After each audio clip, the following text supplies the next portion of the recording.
बौआ बौआ की करै छी? पढ़ाई करै छी? पढ़ू आ सब चीज दिस ध्यान दिए, सब विषय के बढ़िया से पढ़ी, बुझलिए। एखन अहाँ सबके कर्तव्य अछि पढ़ाई।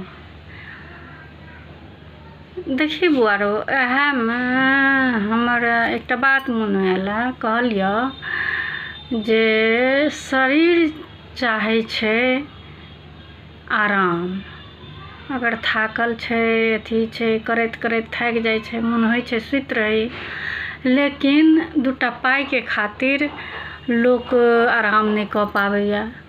किया तऽ हालात ओहन छै, तऽ हालात चाहे छै पैसा रुपैया आ देखक मन जे छै से शांति चाहे छै।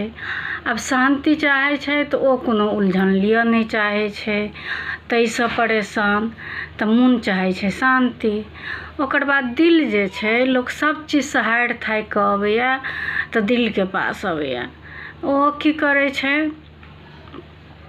तऽ दिल चाहे छै जे केओ अपन आदमी भेटतै जे ओकरा लग सब सुख दुख बतियैतौं बढ़िया से आ मन के शांत करितौं, बुझलक। तऽ दिल चाहे छै